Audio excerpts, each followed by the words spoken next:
He sets us free, doesn't he? That's why we're here. Find that freedom. And I'm really glad to see you guys here tonight, safe and sound. And let's continue to keep in prayer all those who are struggling right now and dealing with the aftermath of the hurricane and what they're going through. And so, but tonight, welcome. Glad to see you all. Thanks for coming. And I'm grateful. I'm a daughter of the King, and I'm thankful for Jesus who continues to help me walk through my grief. And my name is Tanya.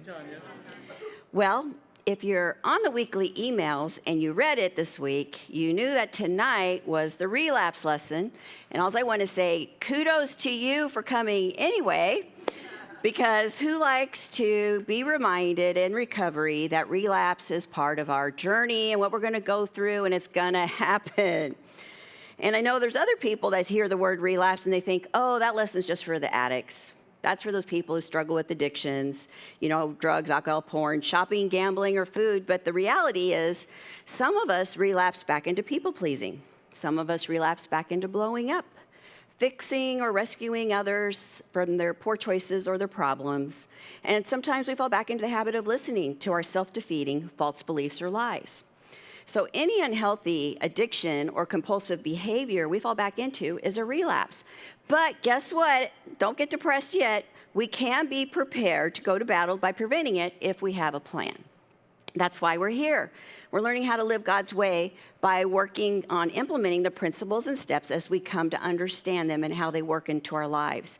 And CR encourages us to have a relapse prevention plan, and that's why we have this relapse lesson. So if you don't have a relapse prevention plan yet, don't worry. You're going to have one by the end of this lesson tonight, I promise you. So let us remember that our recovery is going to be full of many good days, a few bad ones, but the good news is our growth comes from both. Comes from our victories and our relapses. Learning how to address them is part of our progress in here. So don't beat yourself up for any mistakes. Learn from them and what we need to do differently in the future with your relapse prevention plan.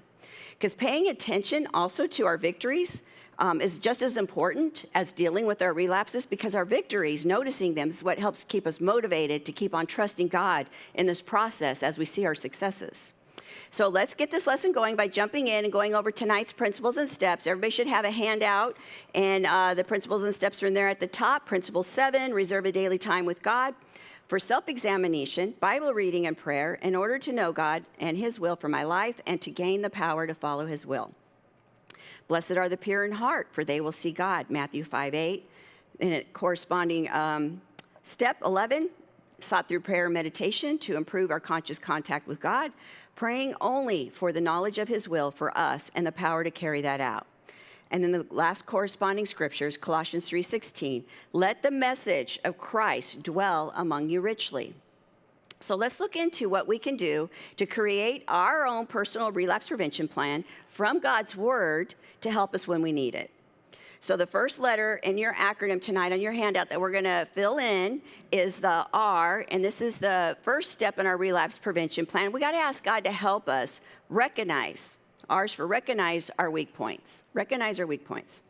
Because knowing what our weaknesses are helps us to know what we need to address in our prevention plan. God even tells us how He can help us get in touch with our weaknesses in Psalm 139, 23, and 24. It says, search me, God, and know my heart. Test me and know my anxious thoughts.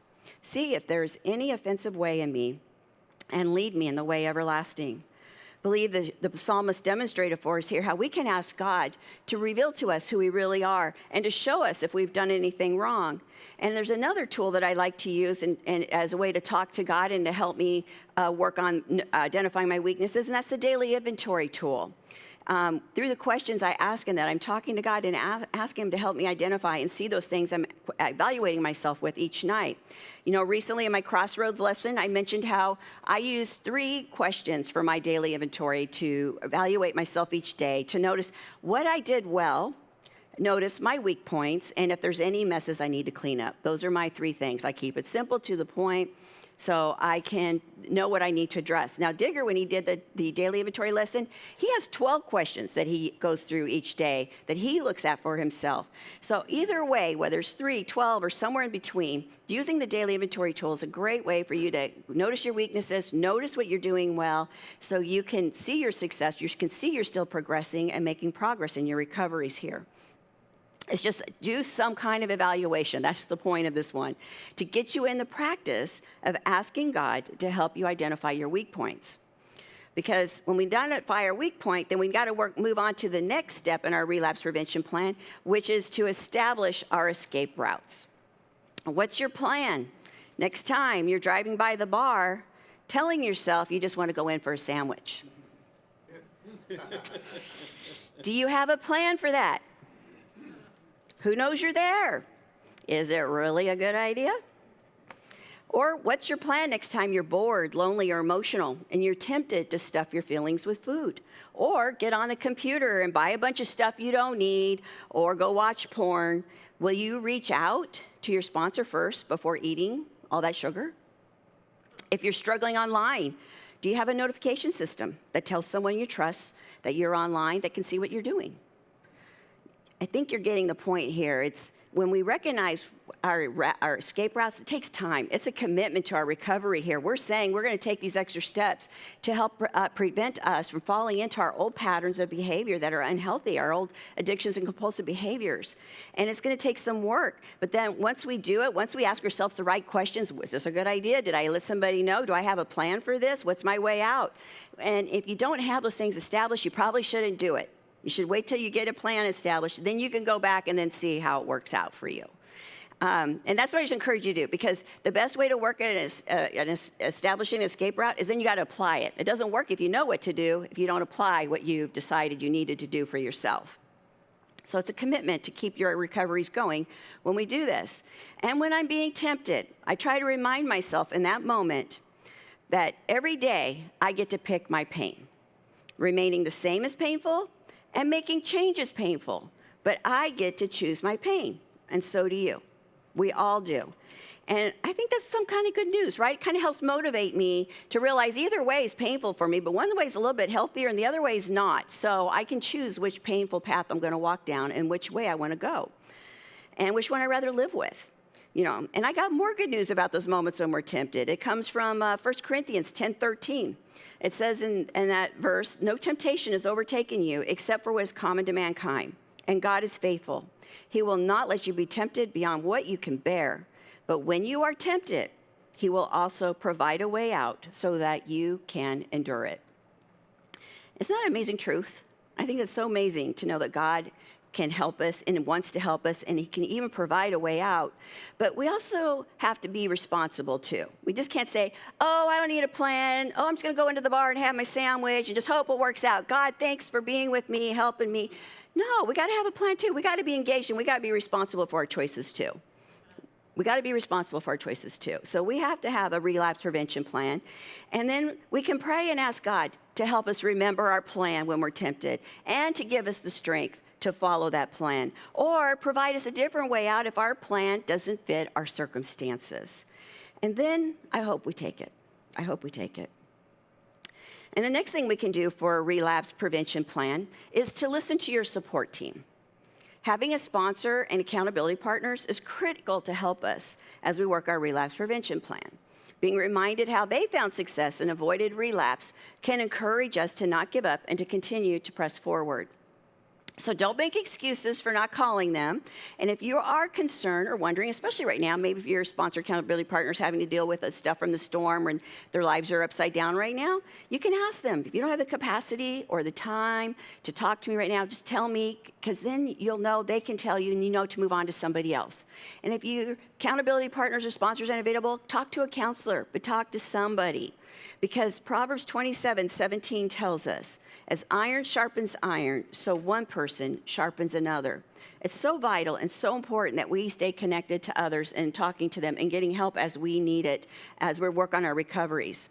Another thing that I do to help sharpen me in my recovery for myself is when I look for a sponsor, I always look for somebody who is ahead of me in the area I am working on. So for me, being able to learn from someone else whose experiences are those that have traveled down the road further and way ahead of me and my issues, like I've worked on over the years with codependency, abandonment, fears, false beliefs, poor self-image, controlling ways, has really helped to sharpen me. Sorry. I didn't know. Nice. The solicitors called me 3 times today. They're not giving up, I guess. Okay. So it helps to sharpen me. And so I always try to find somebody ahead of me on the journey. But I can tell you how many times God has taught me lessons also through my sponsees here in CR. I learned from them and what God does for them and how God has helped them through their journeys too. And so when we get to talk about our struggles and overcoming them, we sharpen each other. And that's why that's valuable to talk about your journeys and keep sharing about them and reaching out even after the 12 steps over and updating your sponsors or accountability partners, letting them know what's going on and how you're doing and where you're at. And it's just so important and vital to help keep us going on our journeys in here. And the other thing I just want to remind you guys is your sponsors and accountability partners, they're not counselors. They're not trained counselors. And if your sponsors and accountability partners can only speak to their specific experiences of what they've gone through and worked on here in the program and how God helped them walk through it so they can share from those things. But sometimes this program will help us dig up some pretty deep, hard, difficult, horrible pain, and we're going to need more help to work through some of that. And if that's the case, please do not hesitate to get with a counselor to help you get the additional help you may need in addition to what you're doing here in the program. Now, the next thing we can do to develop our relapse prevention plan is to acknowledge our risk level. I don't know about this guy in the picture, if he really paused and took a moment to consider his risk level before doing this. I mean, what do you guys think?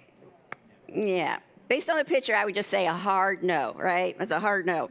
So we need to be wise. We got to pause frequently each day to assess how high are our risk levels before we stick our head into the face of danger, no pun intended. So in CR, we have what we call the heart check-in tool that we can use. And all we're going to do with this tool is we're going to ask ourselves, am I hurting, exhausted, angry, resentful, or tense? And your answers are going to show you if your heart is compromised emotionally, spiritually, or physically. And God warns us to guard our heart. Proverbs 4:23 says, above all else, guard your heart, for everything you do flows from it. Did you hear that?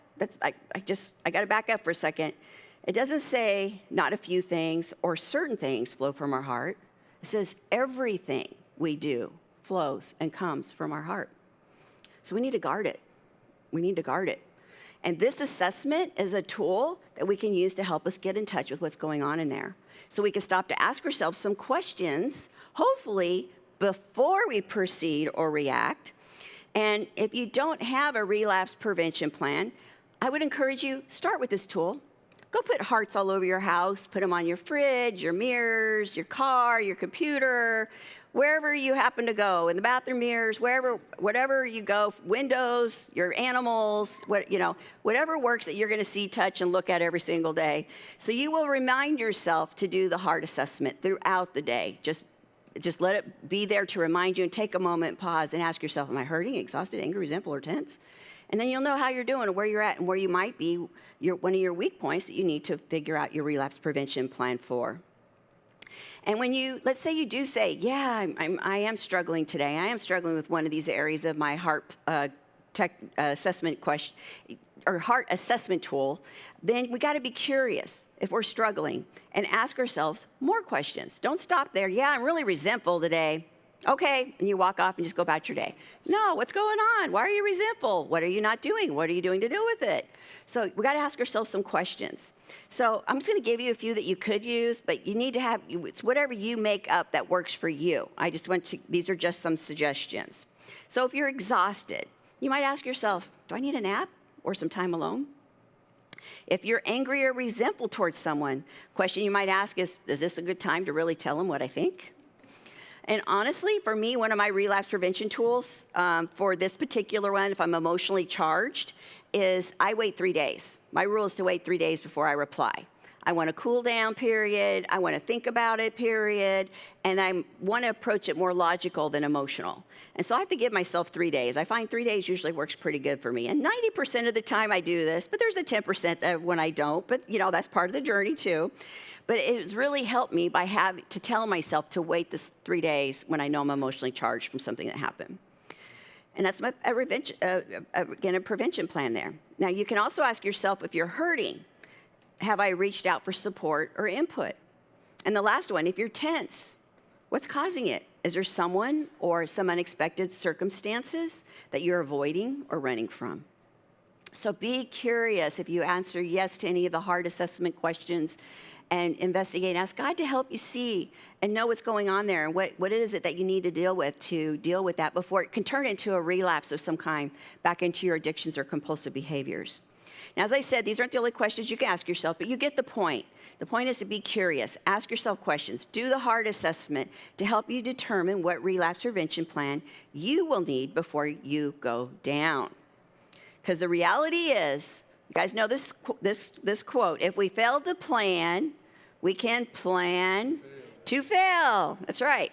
So we got to make it part of our plan to at least do the heart check-in each day. Just start there if you don't have any other plans that you do to evaluate yourself.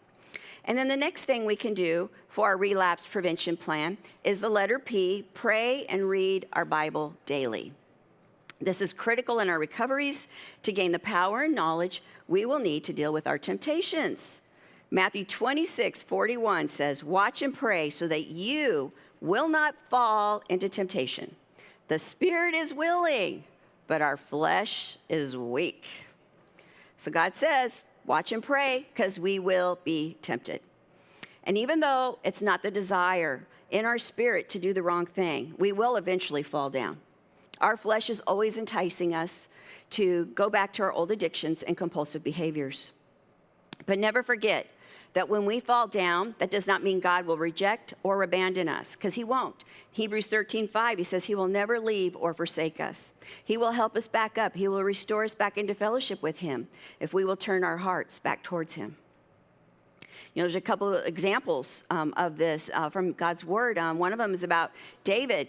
He was looking down off his roof, saw Bathsheba's on her roof, taking a bath, ended up committing adultery with her, got her pregnant, tried to get her husband to hook back up with her to cover up his actions. But when he refused, David sent him out to the front line of battle to be killed. And look how far his temptations took him from God. He went from adultery to lying and then murder. But God restored him once he was repentant, confessed, and turned back to him. He had consequences. It doesn't diminish or get rid of our consequences, but God still used him. I also recently shared a story with you guys, I think a couple months ago, about the prodigal son, about the young man who asked his father for his inheritance. And then he went out, left to another country, squandered it all away. Then there was this famine, and the next thing you know, he's finding himself starving to death. So then he remembers, oh yeah, I could go back home to my father and ask to be his servant because he feeds them. At least I'll be able to eat there. And as he was coming back home, it says down on the road, his father saw him far away, ran out to him, embraced him, threw his arms around him, and welcomed him back. But his son humbly confessed he had a repentant heart and asked to be his servant. But his father told him that he was once lost, but now he is found. And he was going to have a party and celebrate that he was back and he returned. And I believe that story there in particular really shows what happens when we turn away from our sins and turn back towards God. He does the same for us. He embraces us. He restores us. He helps us to get back on track. So, people, pull it together after you mess it up, peeps, by getting reconnected to God through turning away from your sin, confessing it with a repentant heart, and get back into reading God's word. Another action step we can implement into our relapse prevention plan is serving others, especially the newcomers. Hebrews 6:10 says, God is not unjust. He will not forget your work and the love you have shown him as you have helped his people and continue to help them. When we notice and welcome the newcomers in here, we are getting to show God our love for him as we help and welcome others. When we sponsor others, we're getting the opportunity to do the same. Our acts of service and love we show each other and the newcomers that come in here are noticed by God, and they're not forgotten. I was reminded of how important this was, greeting newcomers was, I should say, when Charlotte did her testimony. She happened to mention the positive impact it had on her when she came to CR for the first time. She was greeted, someone brought her some food, and that made her feel so welcomed, she came back. And so her sharing this reminded me how important it is that we acknowledge newcomers as they come into the program here so they can be encouraged to return. And all I want to add to that is don't take it personal if they don't come back. Okay, don't take it personal. They don't come back. Sometimes people don't return to CR. CR isn't for everybody. And that isn't what matters, is if they come back. What matters is, are we doing our part to help them feel welcomed? And the last part of our relapse prevention plan is to remember to the letter E, enjoy. Enjoy our victories by sharing them. Tell others how God has helped to change you through this process. You never know when your progress is exactly what someone else needed to hear to keep them going, to keep them coming back, and to help encourage them not to give up. Don't forget, we also get the opportunity to talk about our victories and our testimonies when we do them, and our share groups when we go to those, and when we come up here to get chips. Make sure to take advantage of these times to do this, because it's a big deal to our recovery. So pay attention and celebrate your victories by telling others.